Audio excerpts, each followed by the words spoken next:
నమస్కృత్య నరం చైవ నరోత్తమం దేవీం సరస్వతిం వ్యాసం తతో జయముదీరయేత్.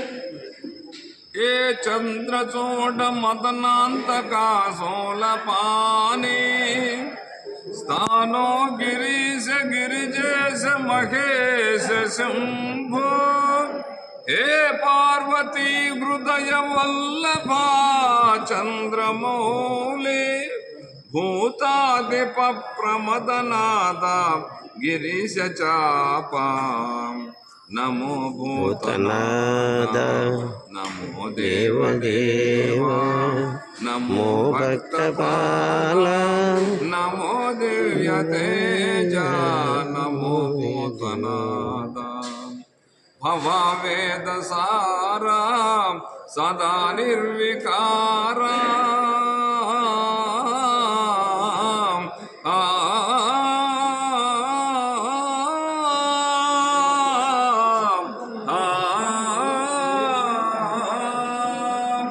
భవవేద సారా సదా నిర్వికారా జగాలెల్ల ప్రోవా ప్రభు నీవే కావా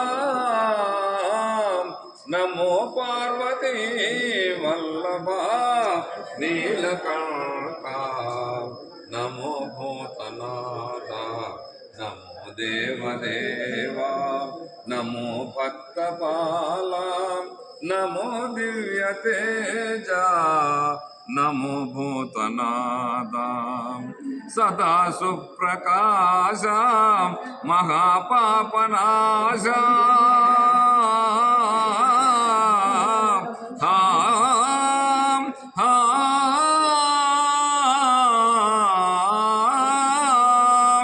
సదా సుప్రకాశ మహాపాపనాశ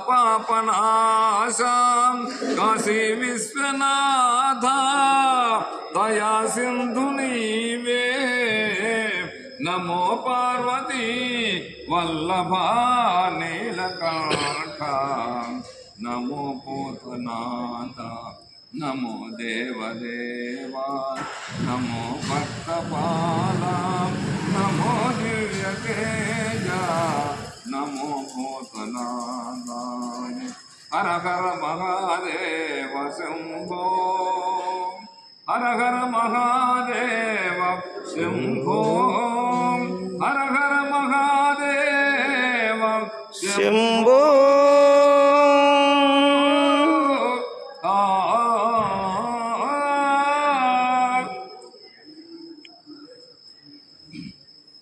కుచేలోపాఖ్యానం. అల్లతరుండు అమర్త్య చరితుండు అలగు భుజాపలుండు వనర్చు అద్భుత కర్మములు పెక్కు నాలుగు మోములు కలమేటి లెక్క పెట్టకలడే నరేంద్ర. రాజా పరీక్షిత్ మహారాజా హలధరుడు అమర్త్య చరితుడు. ఆయన మానవ మాత్రుడు కాదయ్యా, అమర్చుడు, దేవచరిత్ర కలిగినటువంటి వాడు. మరి ఆ యొక్క అలగు భుజాబలుడొచ్చు అద్భుత కర్మములు, గొప్ప భుజబల సంపన్నుడైనటువంటి ఆ యొక్క బలరాముడు చేసేటువంటి అద్భుత కర్మలు పెక్కు నాలుగు మామూలు గల మేటియు లెక్క పెట్టగలడైన నరేంద్ర. ఓ పరీక్షిత్ మహారాజా, నాలుగు ముఖాలు కలిగినటువంటి బ్రహ్మదేవుడు కూడా ఆయన యొక్క పవిత్ర చరిత్రను ఇంత అని లెక్కించడానికి వీలు కానటువంటిదయ్యా అని చెప్తున్నాడు పరీక్షిత్తుకు సుఖయోగి. అని నమునేంద్రు కనుగొని ధరాదిపుండు ఇట్లను పద్మపత్రలోచనుని అనంత వీర్య గుణ సంపదం వేమరు విన్ననైనను తనియదు చిత్తము అచ్యుత కథా విభవం ఒక మాటు వీనులను వినిన మనోజ పుష్పసర విద్ధుండైన విరామము వందునే అనిల మునీంద్రుడి కనుగొని అంటే సుఖయోగిని చూసి ధరాధిపుడు ఇట్లను పరీక్షిత్ మహారాజు ఈ విధంగా అంటున్నాడు. పద్మపత్రలో వచ్చిన అంతవీర్య గుణ సంపద వేమరు వినుడైన తనేది చిత్తము. ఆ యొక్క పద్మాక్షుడు అయినటువంటి పద్మం లాంటి కన్నులు కలిగినటువంటి ఆ శ్రీహరి వీర్య గుణ సంపదలు వేమరు విన్నను. ఆ యొక్క వీర్య గుణ సంపదల గురించి 1000 సార్లు విన్నా కానీ చిత్తము తృప్తి తీరలేదంటున్నాడు. తన ఏదో చిత్తం అచ్యుతి కథావ్యూహం ఒక్క మాట విన్న ఆ యొక్క అచ్యుతుడు చ్యుతిక అనేటువంటి వాడు పరమేశ్వరుడు శ్రీహరి యొక్క పవిత్ర చరిత్రలు ఎవడైనా సరే ఒక్క మాట వీణులను వినిన ఒక్క తూరు చెవుల్లో పడితే మనోజ పుష్ప శరవిద్యుడునైన విరామముందునే మన్మథ బాణ పరిపీడితుడైనటువంటి మానవుడు కూడా ఇక సాలు అని విరామం తీసుకోడయ్యా. నిర్విరామంగా ఆ కథలు వినాలనే కుతూహలం వాళ్ళకి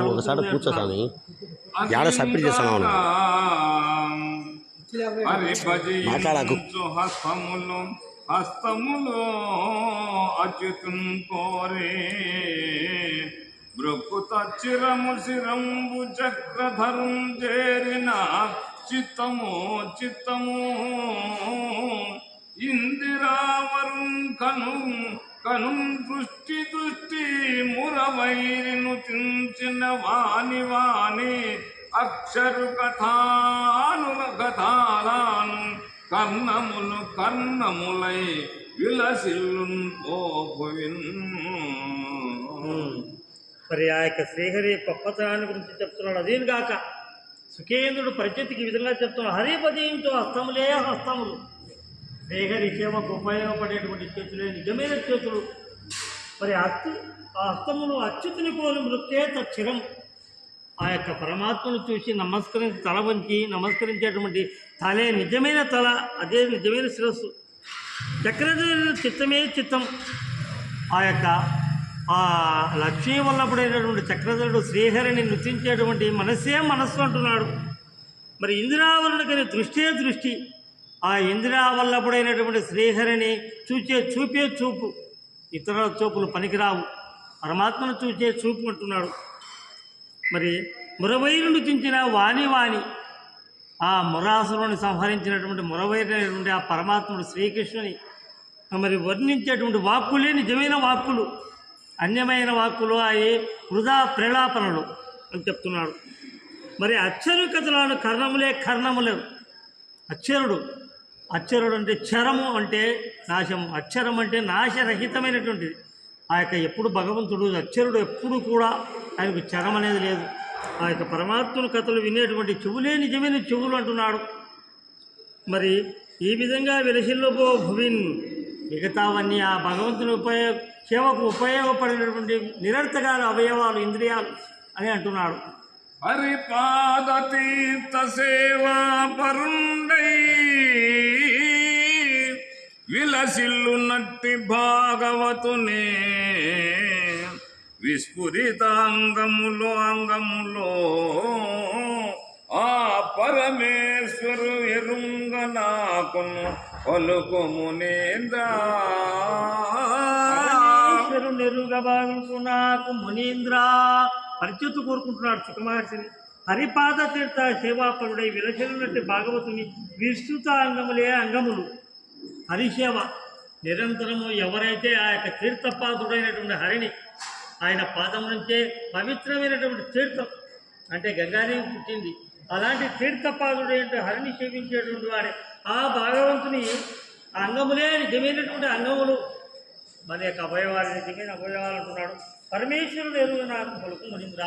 ఆ శ్రీహరిని ఇంకా తెలుసుకునే విధానం నాకు చెప్పమని పరిచ్యుత్తు అడుగుతున్నాడు సుఖయోగిని. అనుడు వేద వ్యాస తనయున్ను ఆ అభిమన్యు తనయుంచూచి ఇట్లనియే ప్రీతి జనవరా గోవింద సకుండు కుచేలుండు నా ఒప్పు విప్రుండు మానధనుడు విజ్ఞాన రాగాది విరహిత శాంతుండు ధర్మవత్సలుండు కనుడు విజితేంద్రియుండు బ్రహ్మవేత్త దారిద్ర్యంబు బాధింప వరుల కార్పుణ్యమృత్తి అడుగ పోవక తనకు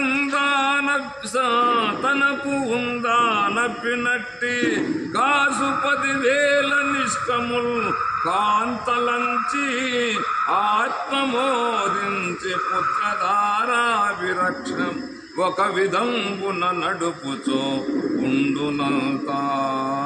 తనుడు వేదవ్యాసతనయుడు వ్యాసనందనుడు సుఖయోగినుడు అభిమన్యుతనైన పరిస్థితిని చూసి ఈ విధంగా చెప్తున్నాడు. వీటి జనవర గోవింద సకుడు కుచేరునానకు ఉత్తుండు మానధనుడు. గురువు ఒకప్పుడు ఈ కథ చెప్తూ ఉన్నాడు అన్నమాట పరిస్థితుకు సుఖయోగి. ఒకప్పుడు ఆ యొక్క జనవర పరిస్థితి మహారాజా గోవిందుని సకుడు, ఆ యొక్క కృష్ణుని చెలికాడు, కుచేలుడు అనేటువంటి బ్రాహ్మణుడు అన్నమాట. ఆయన మానధనుడు, అభిమానధనుడు, మానమే ధనముగా కలిగినటువంటి వాడు, విజ్ఞాన రాగాది విరహిత స్వాంతుడు. మరి ఈ విధమైనటువంటి విజ్ఞానము రాగము మొదలైనటువంటి లేనటువంటి వాడు, శాంతుడు, పరమశాంతుడు, ఆ యొక్క విప్రోత్తముడు కుచేలుడు. ధర్మవత్సలుడు, మరి ధర్మం పట్ల ఎంతో వాత్సల్యం కలిగిన వాడు. ఘనుడు, మరి చాలా గొప్పవాడయ్యా. జితేంద్రుడు, ఇంద్రియ నిగ్రహిత కలిగిన వాడు, ఇంద్రియాలు జయించినటువంటి వాడు, జితేంద్రుడు ఆయన. బ్రహ్మవేత్త, మళ్ళీ అదిను కాక బ్రహ్మవేత్త. మరి తర్వాత దారిద్ర్యము బాధింప వరుల కార్పణ్య వృత్తి అడుగబోవకను. మరి దరిద్ర పీడితుడై కూడా ఆయన నిరుపేదనమాట. దరిద్ర పీడితుడై కూడా వరుల కృప కార్పణ్య వృత్తిని కేవలం ఎవరిని కూడా కృపతో నీచంగా అడుక్కోవడానికి పోవడంట, అడగడానికి పోవడయా అని చెప్తున్నాడు.